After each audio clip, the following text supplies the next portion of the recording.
Welcome back, YouTubers. It's the British Fist here for another Ring of Honor Wrestling TV show review with me, Mr. Parkin, and this guy sitting next to me is the one and only NJ.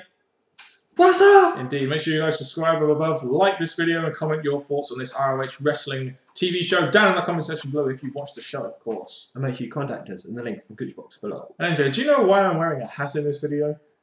It represents the other ROH fans who seem to wear hats and seem to think it's a cool look for ROH reviews. How did you know I was going to say that? This was something I was supposed to spring on you, like that time you sprung those sunglasses on me. You weren't supposed to know the response to that. I was supposed to look really smart in that and to try and show you up. Anyway, whatever. You showed me up there. You do it all the time anyway, NJ. So, the better of the two on this one, but I might get you in the SmackDown review. Who knows? Anyway, before we get distracted too much more, we got the 10th anniversary show on... What are you distracted by? Okay, let's go. There's a couple of birds in here, by the way. Oh, where are these birds going? Anyway, okay. Yeah, anyway, sorry, we're just getting distracted here. Kind of like what happened in the main event tonight, ANJ? Very much Getting true. distracted by other things. We start off this show with a 3-minute video package of last week's main event. ROH. 3 minutes of a video package. 3 minutes. Just to describe a main event that happened last week, which has nothing to do with this week's show, really, apart from the Briscoe segment. But come on, let's knock it down to at least a minute. Come on, especially at the beginning of the show when you're really trying to get people's interest. Well, the way I look at it, again, yes, it shows you something big that happened in ROH last week, but the main focus is now what's happening this week. And the video packages should be saved before matches, just so it explains the match itself. So with the opener, I kind of thought, okay, this weren't needed, just get on with the show.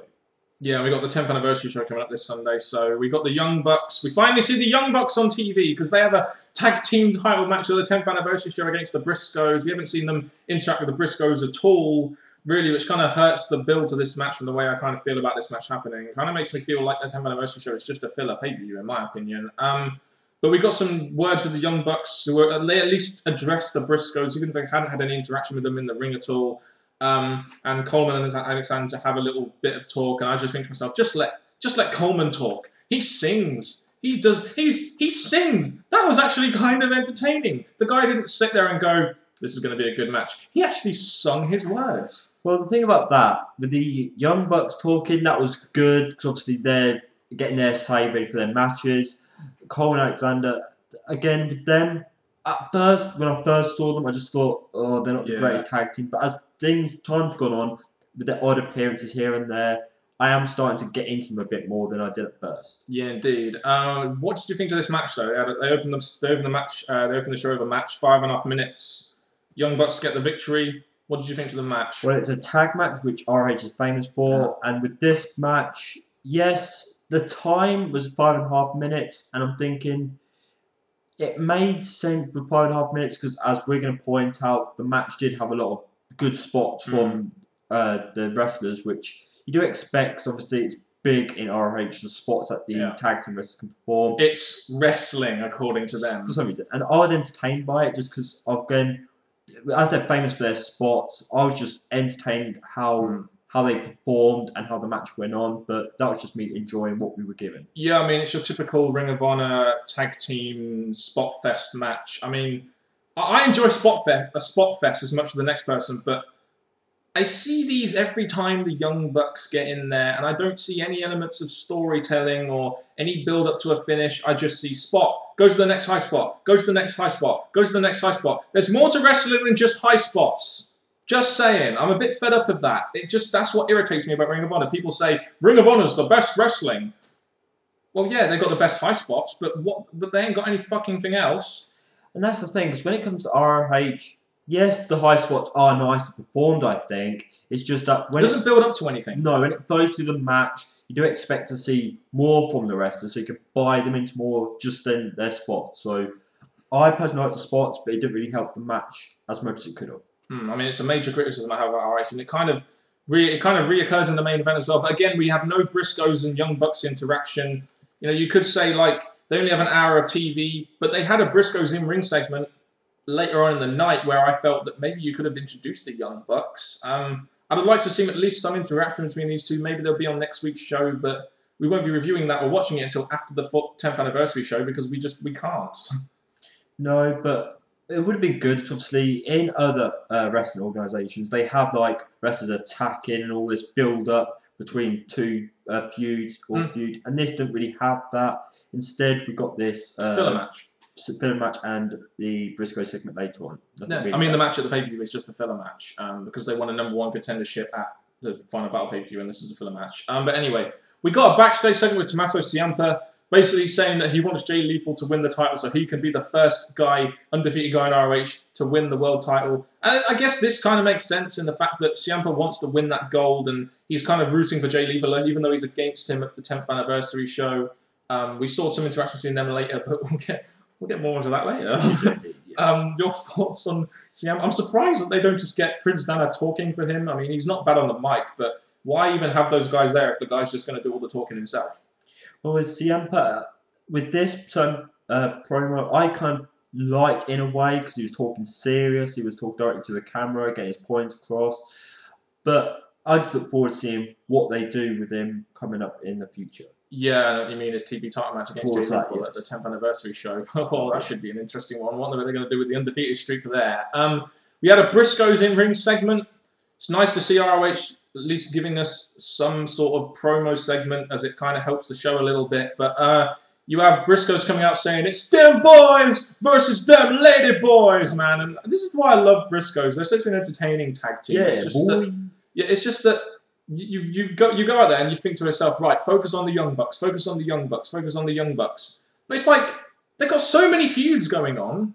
It's like, they're trying to put focus on talking about the money, talking about Papa Briscoe making an appearance, maybe highlighting some sort of 6-man tag match with House of Truth and Martini. It's like, goddamn, put your focus on what is coming up soon. I mean, I know they got this thing with the World's Greatest Tag Team going on, but goddamn, it's really overshadowing the Young Bucks versus the Briscoes match at the 10th anniversary show. That was my only issue I had with this promo. The thing I think about this is Briscoes, we know they're great in mic. They actually bring ROH the things to watch out for. But half this even more was talking about their money winnings, what they're going to do with it. And I was thinking, okay, yes, that might have been a big deal in this storyline. But the thing is, your concentration now should be on the upcoming match. And they only had the last minute, 2 minute, however long it was, talk about their future. I just thought it just wasted this whole segment, which I was really looking forward to because of Briscoes on mic. Yeah, exactly. We got the announcement of the World's Greatest Tag Team versus the Briscoes at Showdown in the Sun. Not sure which night that is on, but apparently it ain't about the tag titles. It's more about the feud. So one's going to go out in a body bag. Apparently, oh yeah, I didn't hear that one, but anyway, we'll move on to the Inside ROH segment, the segment that we both least look forward to on these ROH shows. We got a recap of the Steam TV debut with the whole Jacobs interaction. They didn't mention it on the TV show, but it is going to be a no DQ match between Kevin Steen and Jacobs at the 10th anniversary show, which I think will help the match a lot, especially after the final battle match we saw when it was Steen versus Carino in a no DQ. Well, my two views on this quickly is, with Kevin Steen, I would like to see him win a clean match, you know, without all DQ, DQ, just a clean match. But the fact that it's no DQ, there's going to be webs and all that. But I'm just looking forward to the match where it's him versus someone in a clean match with disqualifications, just it's a clean win. But this match should still be good, no matter what. I mean, Kevin Steen is more suited to hardcore matches and just the way, just his style, and that's good because ROH needs that. You get some words from Kevin Steen and Jacobs talking about the 10th anniversary match. Good. Pretty good. I liked it. All Night Express versus World's Greatest Tag Team is going to be at the 10th anniversary show. You got Rhett Titus's return from injury. It's going to be good to see the All Night Express maybe get a victory over World's Greatest Tag Team or something. I don't know, but it should be a decent match. I'm just not sure who I want to go over in it, really, just considering what's going on in the future. With All Night Express obviously being out of wrestling for a while, for them to get a win over the Wrestling Greatest Tag Team, I think it would be just a great move because obviously it's them saying, we're back, we've got a big win here, and let's see where we go next. I think it would be good. But they want to go through the World's Greatest Tag Team to get the Tag Team Championships, and that's something good. That's what I liked about this promo. It would be good to see, but at the same time I'm thinking, will ROH actually give them the win over a big tag team like this, who's obviously having this feud with the Briscoes? Yes, and now this is we're going to get to the point in the review now where a lot of ROH fans are probably going to dislike the video and dislike my opinion because I'm going to call out ROH on their shit, and I'm going to do it, definitely. We got Eddie Edwards versus Roderick Strong next week for the #1 contendership. as much as you've heard in past reviews, I am a fan of number one contenders, but with this certain Same match, old shit. that's the Same thing I was old getting shit. to. Same old shit. We've had either Eddie Edwards, Roderick Strong, or Davey Richards in the title scene throughout the whole of 2011, and it seems like we're going to get them now in 2012. Can ROH not shore things up a little bit? Hey, I've got a great idea for you guys. Michael Elgin won Survival of the Fittest late last year, which means he gets a shot at the title. Why not just book that match? Jesus Christ, why not just book that match rather than have Edwards and Roderick Strong go after the number one contendership? And we've seen that so many fucking times, and we need some variation in the main event scene. We're only getting 3 guys in there, and this is an epitome of why ROH is bullshit at the moment in their main event scene, because they only have 3 guys in there. Why? I don't want to fucking see this so many times now. I don't want to see it. ROH fans talk about, WWE and TNA giving the same old shit. Well, look what they're giving us. That's the point. The fact that we've seen this match before, we can pretty much... It's going to be a strong match, but at the same time, it's not a match we want to see again. But no more contenders, thumbs up, just not the choice of wrestlers. That's my thought. Yeah, we'll move on, because I know a lot of hate will be posted about the things I just said there. Maybe about this next thing. We got another boring promo segment from Eddie Edwards. Yes, we did, Dan. Yeah, it was really boring in the sense that he just stood there and he has no emotion in his voice. I mean, for fuck's sake. At least I have emotion in my voice when I'm talking. It's very boring, Dan. Yeah, I know. You don't need to stop. You don't need to be like Eddie Edwards now. Come on. I won't, Dan. Fuck you. Okay. Stop being like Eddie Edwards. It's just this feud is so boring. I don't give a... This whole Davey Eddie thing, this whole tag team thing that they're doing right now is just so boring and bullshit. And I think the main reason why it is because it's like, oh, you betrayed your friend. I'm a better friend than him. No!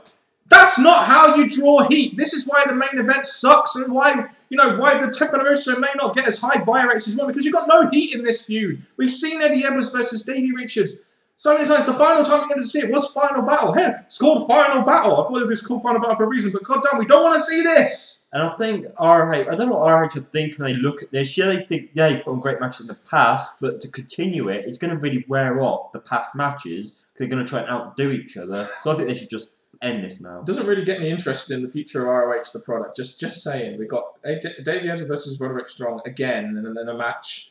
And we've also got basically a glorified version of Davey Richards versus Eddie Edwards with 2 other guys from a tag team in there. Just doesn't really give me much hope for the future of ROH. And I will say this, thank you very much, Jim Cornette.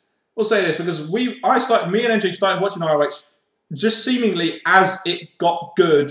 And then as soon as we started watching it, it went downhill. So thank you very much, Jim Cornette, for essentially ruining our viewing of ROH when we started watching. I don't really like Jim Cornette. Don't see much good in him. We've got Kevin Steen saying, I guess I got to do some killing then. That was so good. Kevin Steen, fuck the world. So to look forward to, because we are expecting a lot more from Kevin Steen going up to future pay-per-views and the future of this year in ROH. There's a reason why he has Kill Steen Kill on his t-shirt, guys. Main event of the evening. Davey Richards versus Jay Lethal in an ROH World Championship match. Joyce, they're not having a World Championship match at their 10th anniversary show, which is a tad disappointing, especially seeing as they're trying to celebrate the 10th year anniversary. You think they're trying to do it with a world title match. They instead gave us this on free TV. Jay Lethal, the TV champion, versus Davey Richards, the world champion. I like the concept. I just didn't like the way this match went in terms of all the interference and all the distractions. And to be honest with you, I thought the match was kind of average. I didn't think it was that good at all. I know so many ROH fans are going to say, best TV match of the year. Because you've got 2 of ROH's big names here at the moment in this match. And I'm just thinking, you do expect them to put on a strong, decent match. I'm thinking, it gave us that. Yes, it was slow starting, but it gradually got better. The only thing is, as it got better, we started getting wrestler after wrestler after wrestler, hitting the outside, and it really, you knew what was going to come eventually. It took my interest away from the inside of the ring. I mean, you had Ciampa coming out and sitting there in a chair 8 minutes into the match. He did nothing, so that's hyping up the TV title match, even though, to be honest with you, I felt it would have been so much better if they maybe had 2 segments, one which hyped the TV title match, and one which hyped the main event at the 10th anniversary show, rather than have it all done in one segment. And it just seemed like clusterfuck. Seemed like ROH may have just signed Vince Russo on a temporary deal. But you mean Ciampa, I didn't mind. Kyle O'Reilly then comes out.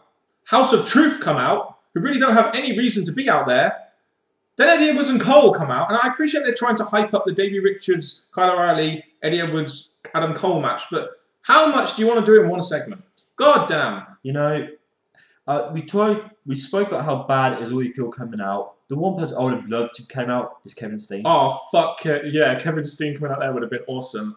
What's this though? You get so many ROH fans saying, oh, overbooked segment, WWE, oh, TNA overbooking. Well, this is an example of your company overbooking. Accept it. Every company has faults. We're not all perfect. So about 15 minutes into the match, they all start brawling, and it kind of distracts me away from the match, which I felt was kind of average. And one of the reasons I felt it was kind of average was generally because I'm not interested at all in Davey Richards' offense or this pacing, or, you know, I'm just not interested in Davey Richards at all. And the finish, after all the shit they go through, and this is one of the reasons I hate ROH, and I've said this many times, and I'm sorry if I interrupted you there, NJ, but I have to get this off my chest. They do all this great shit in the match. Fantastic. But if you don't have a finish to back it up, it means nothing. And the fact that they just have, like, Davey Richards hit one kick and win the match, this is why ROH isn't as great as everyone says it is, because they just can't build up to a finish. They have all that great shit into the match, and they have that shitty finish. Sadly, the way we were watching this, the finish did ruin it, but we predicting someone's going to come into the ring and attack to end with a DQ. But the fact that we got a actual clean winner, we weren't expecting that. And I don't know, I just didn't feel satisfied with the way the match ended. I would have been happy with the DQ and then just progress feuds on after that. But or just do 2 separate segments where you can concentrate on both feuds. You could have done either way, but I just really wasn't satisfied. The match itself, fine, I'd give it that. The result of the match, I just don't know how to feel about it. I just want to know what you think, because my thoughts are just a bit all over the place with the ending of this match. Did I scramble your brain with my non-ROH bias there, NJ? It was a little bit, but I just didn't like the ending. It put me off. Yeah, it was just distraction. It's just distracting, and especially when you get people saying that WWE has overbooked segments and that's overbooking, and then ROH overbook it, they'll probably give it a free pass anyway because it's ROH bias. But there we go. There we go. Anyway, guys. Yeah, get your thoughts on this show down in the comment section below. I don't really know what to think of this TV show, to be honest. I wouldn't say it was necessarily a bad show. I just thought I had a lot of problems with it and the way ROH do their wrestling matches and stuff. Well, what I'm going to say is that me personally, I said this during ROH, I found it better than last week. This week, in my opinion, had direction. I felt direction during this. Yes, most of it was done at the end, but during the show, I heard direction, mentions of the future, and I just felt more positive in this, even though the main event kind of let it down for me, but I was quite satisfied with tonight's show. Fair enough, NJ. Get your thoughts down in the comment section below. I want to know what you guys think, and so does NJ, and we'll obviously respond to your comments as soon as we can, whether it's ROH hate, whether it's ROH love. We will still respond to the comments. And NJ, unlike that stupidly overbooked main event, which took a lot of distraction away from the video, do the outro just normally, because that is sometimes the best way of doing it. I should end this normally, so what I'm going to say, people, is thank you very much for watching this review. We've given our thoughts. What are your thoughts? We'll give our views on future shows as they come. Until next time, people, from Mr. Parkin and me, NJ, till next time, goodbye.